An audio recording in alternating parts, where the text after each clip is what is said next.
Breast cancer is one of the most common cancers seen in women worldwide. Sentinel lymph nodes are the first group of lymph nodes into which the cancer cells drain to the lymphatic drainage.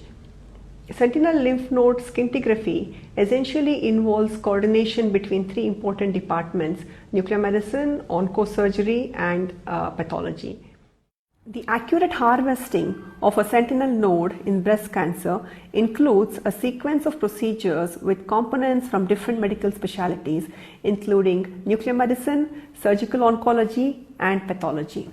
The two parts would include part 1, which is injection and imaging under the gamma camera, and part 2, which would be intraoperative localization with the gamma probe in the operation theatre.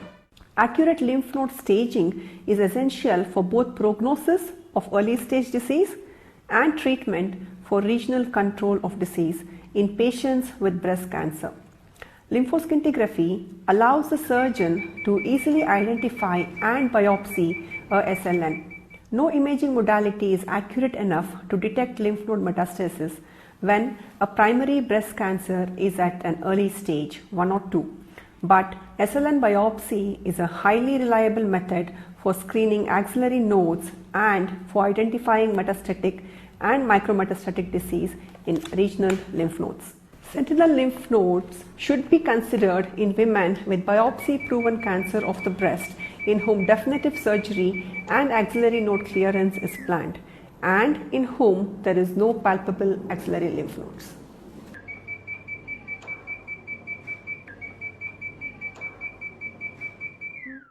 Sentinel lymph node biopsies have radically changed morbidities associated with the axillary dissection, like frozen shoulders and lymphedemas and prolonged paresthesias of the upper limb, medial aspect of the upper limb. It is also useful in the fact that we are not doing a complete dissection for patients who do not have positive lymph node biopsies. It's the perfect idealistic technique to be done for very early stage 1 and 2 breast cancers in whom they are clinically node negative.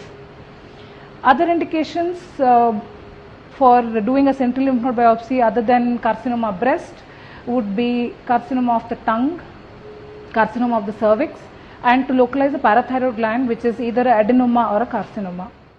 While we wait for the biopsy results, I think we have already seen how we prepared the radioisotope in the hot lab and we injected it into the patient. Then we did some imaging which actually localizes the sentinel lymph node. That helps the surgeon to localize the lymph node on the OT table better. We have a special probe which was brought into the OT and looking at the count rate which goes high. When the activity is injected into the main tissue, it filters through several layers of chains of lymph nodes, and the first lymph node, which is called the sentinel lymph node, is where the activity accumulates, and if that lymph node is caught early on and biopsied and proven negative, chances are extensive surgery might be avoided in a lot of patients.